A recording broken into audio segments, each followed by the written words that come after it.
atur pambagyo harajo saking ketua Yayasan Papan Mas katuran panjenenganipun Bopo Rohadi SH MSI Sasono Dal Pandoyo Suro Kawula sumanggaken.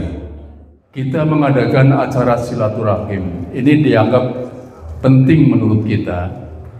Karena apa? Sebagian berpendapat bahwa selama 1 bulan kita sudah bercengkerama dengan Allah. Kita sudah memusatkan perhatian kita untuk hablum minallah. Selama 1 bulan kita gembleng untuk hablum minallah. Namun dosa-dosa kita kepada Allah cukup kita mohon ampun pada Allah, sudah dosa itu lebur diampuni oleh Allah. Sedang dosa-dosa dengan sesama manusia belum diampuni kalau yang kita bikin dosa ini belum memberikan maaf. Untuk itu supaya lengkap hablum minallah wa hablum minannas, maka setelah hablum minallah di bulan Ramadan disambung dengan silaturahim yang merupakan hablum minannas, memperbaiki hubungan kita dengan sesama manusia. Setelah kita meningkatkan ketakwaan kita selama bulan Ramadan, karena tujuan akhir dari puasa Ramadan apa sih? Kan la'allakum tattaqun. Ini sedikit ngaji karena memang pada malam hari ini kita tidak mengundang penceramah. ngirit kita tidak mengundang penceramah. Jadi ngiras-ngirus. Jadi la'allakum tattaqun itu tujuan dari kita menjalankan ibadah bulan Ramadan, yaitu takwa. Tujuannya itu. Makanya pada malam hari ini termasuk juga kita bertakwa dengan cara apa? Menjalankan perintah Allah, meninggalkan larangan-larangan Allah. Namanya menjalankan perintah Allah, meninggalkan larangan Allah itu gampang sekali diucapkan, tapi sulit sekali untuk dilaksanakan. Termasuk pada malam hari ini kita juga termasuk kategori menjalankan perintah Allah untuk saling memaafkan antar sesama. Untuk itu pada kesempatan ini kami selaku pengurus Yayasan Papan Mas mohon maaf yang sebesar-besarnya kepada rekan-rekan semuanya, pengurus dan anggota Papan Mas, juga tamu-tamu undangan lainnya. Di sini hadir budayawan kita, Bapak Dodit, Bapak Iksanto. Ini juga tokoh-tokoh Banyumas. Terima kasih ikut nyengkuyung acara pada malam hari ini. Semoga permohonan maaf kami ini diterima oleh rekan-rekan semuanya, sehingga lebur dosa-dosa kami, lebur dosa-dosa rekan-rekan semuanya. Hablum minallah sudah kita dapatkan, hablum minannas kita dapatkan juga. Harapannya seperti itu. Karena apa? Karena kita itu rata-rata nuwun sewu, rata-rata sudah pada tua. Anggota Papan Mas itu rata-rata sudah tua-tua, sudah mulai harus sadar diri, introspeksi lah, ya. Itu introspeksi. Apa-apanya dipikir yang sareh, yang adem, bagi-bagi yang adil, ya, yang adil. Kita itu diharapkan, diajarkan bahwa kita itu sebagai umat Islam itu harus hidup dengan cara yang adil. Adil itu apa sih? Adil adalah menempatkan sesuatu pada tempatnya. Itu adil. Menempatkan sesuatu pada tempatnya, adil. Datang silaturahmi di sini krodong sarung. Tepat apa tidak? Kan tidak menempatkan sesuatu pada tempatnya. Kalau tidak menempatkan sesuatu pada tempatnya namanya zolim. Itu. Sebagai satu contoh, piring yang nggak wadah segar. Ya. Walaupun piring plastik, piring yang nggak wadah segar, nggak wadah lawu, anak gulai, anak rendang dan sebagainya, nggak madang. Asbab apike digaya ngapa yang gak ada tegesan. Aja mentang-mentang asbak apik banget lagi waduh tugasannya eman ya, nggo madang bae lah, nggo wadah sega. Itu namanya zolim terhadap asbak. itu jadi tempatkan sesuatu pada tempatnya, nanti akan menjadi serasi diterima oleh masyarakat. Nuwun sewu, necis banget nih Pak Surat, kupluk murai dikaya ngapa ya neng sirah gone sandal larangnya dikaya ngapa ya ditek-itek aja mentang-mentang sandalnya larang kupluk yang murah kupluk go sandalan sandal desok nang sirah. Itu zolim terhadap kupluk, zolim terhadap sandal. Itu namanya adil, menempatkan sesuatu pada tempatnya. Termasuk juga dalam kehidupan kita. Kita juga hidup harus adil. Kita punya jasad wadah, jasmani, dan juga punya rohani. Jasmani kita sudah kita biayai dengan pakaian yang mewah. Oh, segala macam model apa terus yang perempuan itu yang kerudungnya sampai 30 lebih, itu segala macam pakaian kita beli untuk memperindah badan kita. Segala makanan yang enak-enak sudah kita nikmati untuk apa? Untuk memuaskan nafsu makan kita. Jasad kita sudah dikasih makan, sudah dikasih sandangan. Jasmani kita itu loh. Kita tidak sadar bahwa kita juga punya rohani. Rohani juga butuh makan, butuh pakaian, butuh sandangan. Makanan rohani kita apa? Siraman-siraman rohani. Tadarus Al-Quran, berzikir pada Allah bagi yang beragama Islam, ya. Mentadaburi Al-Quran, pengajian-pengajian dan sebagainya, siraman-siraman rohani. Itu makanan rohani kita. Rohani kita juga butuh sekali pakaian. Pakaian rohani kita apa? Akhlak. Akhlak yang bagaimana? Akhlakul karimah. Akhlak yang mulia. Jadi sandangan rohani kita, jasmani dan rohani harus sama-sama diberi makan, sama-sama juga diberi pakaian, sehingga seimbang, kita adil dalam kehidupan kita. Itu kita sudah tua, kita sudah diingatkan kok, sudah diingatkan oleh Allah di dalam surah Al-Ashr, wal 'ashr, demi waktu. Kenapa Allah mengatakan demi waktu? Karena kita itu sebenarnya lagi jedeng, nggak lama lagi hidup kita lah. Ya, rata-rata ya sudah di atas 40 ya, malah mungkin sudah kepala 5 ke atas ya. Kalau saya ini baru 37. 37 jalan loh, jalannya banter banget. Itu walang asli demi waktu. Innal insana fi khusr, sesungguhnya manusia dalam kerugian. Semua manusia itu dalam kerugian. Itu.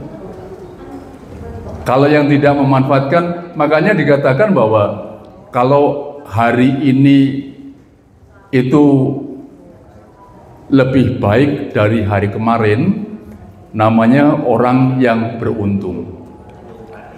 Tapi kalau hari ini sama dengan hari kemarin, termasuk golongan orang-orang yang merugi.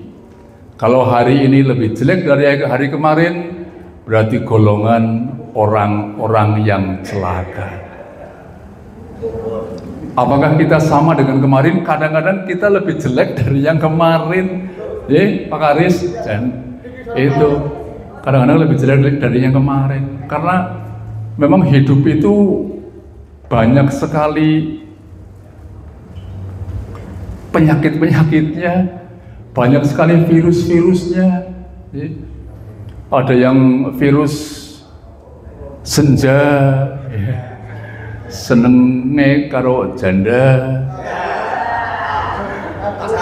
ada virus sendu, senenge karo duda. Nah, kalau Pak Aris ini virusnya beda ini. Kalau virusnya Pak Aris itu Rosalia, Rosane karo wong liya.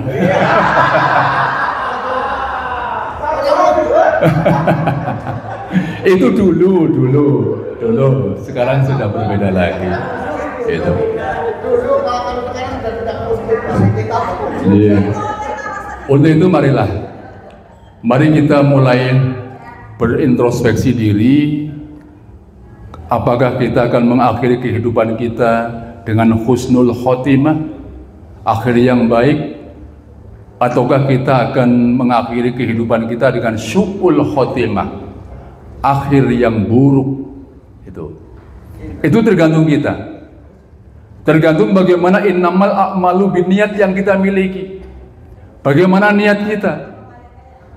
Kalau niat kita baik, insya Allah kita akan mendapatkan husnul khotimah. Kalau niat kita dalam beribadah buruk, kita akan mendapatkan syu'ul khotimah. Monggo, hidup itu pilihan. Kami tidak perlu mengajari lah, karena panototoran pinter-pinter, orang perlu diajari. Arab jadi bajingan, sebajingan-bajingannya orang apa-apa. Saben dina nenggak ciu ora apa-apa. Sing penting mati kurang 3 dina taubatan nasuha. Kue bae. Arep dadi kiai dugdeng, so hebat-hebatnya kiai. Umur 50 dadi kiai dugdeng, umur 55 kemudian bedal, murdad, umur 56 mati, orang kanggo kabeh mbok masuk neraka. Mendingan jadi berandalan, kurang 3 dina mati, taubatan nasuha, bener-bener tobat mlebu surga. Nggih Pak Aris, terus monggo badhe nenggak ciu gimana enggak mau napa-napa. Sing penting mati kurang 3 dina taubatan nasuha. Cuman masalahnya apakah kita sampai dengan besok pagi masih hidup? Itu permasalahannya. Karena kita tidak tahu umur kita sampai kapan, apakah sampai dengan nanti malam besok pagi kita masih hidup apa tidak. Ya mulai sekarang ini yang benar-benar kita masih hidup, ayo kita sudah mulai dengan tobatan nasuha. Itu. Walaupun ada inamal a'malu khawatim, ya. Jadi amal ibadah itu tergantung akhirnya. Karena innamal a'malu khawatim, ibadah amal perbuatan manusia tergantung akhirnya. Makanya sing penting di akhir kehidupan kita itu bisa husnul khotimah. Ya, itu sebuah pilihan lah, ya. Nggak perlu diajari lah. Makanya harus sholat yang baik, puasa yang baik, orang perlu lah, harus ngerti kabeh. Sebuah pilihan saja, monggo. Mau milih yang mana? Milih yang husnul khotimah, alhamdulillah. Milih yang su'ul khotimah, innalillahi. Saya kira itu menggantikan ini, karena ternyata tadi kan saya koordinasi dengan Mas Cipto, saya menanyakan ini apa penceramahnya, ternyata nggak ngundang penceramah. Jadi ngiras-ngirus lagi ya. Buat apa nggih? Ikhlas nggih? Alhamdulillah. Saya nggih. Alhamdulillah. Saya ya. Terus selajengipun nuwun sewu babagan papan Mas, insya Allah nggih, insya Allah nek Gusti Allah paring ridho, Gusti Allah paring rezeki, kegiatan Papa Mas yang akan direncanakan itu insya Allah kita sudah membuat rencana untuk mengadakan ruwat Nuswantoro. Bentuknya ruwat Nuswantoro itu bagaimana? Itu nanti panjenengan semuanya yang merumuskan. Saya hanya membayangkan bahwa apa kita ruwatan ya, ruwat Sukerta atau apa, MC deruwat, perias deruwat, sing kedono gedene diruwat, sing uger-uger lawang diruwat dan sebagainya. Ini kan mendatangkan income, ya, mendatangkan income. Di samping juga ada nanti kita akan berupaya untuk mencarikan dana juga yang di luar itu. Itu ruwat Nuswantoro. Mungkin jadi nanti bisa dimulai di woro-woro ruwat Nuswantoro ini nanti prias-prias men laris deruwat kabeh. Itu. MC juga diruwat kabeh, men ora payu kabeh. Wong tekan siki ketua papan mas, ketua MC pengantin malah ora tau payu. Cilaka, iya. Makanya nek kepengin payu aja dadi ketua, ketumpul ngurusi MC tapi dhewek ora tau payu. Itu. Iya, mendingan kang surat sih. Sandak sawel MC oli, dekor oli, apa bae oli. Itu seperti itu. Dan kemudian masih dalam upaya juga untuk penyusunan proposal. Insya Allah kalau memang memungkinkan, saya kepingin di tahun ini kita mempunyai kegiatan bertajuk Papan Mas Nanggap Wayang.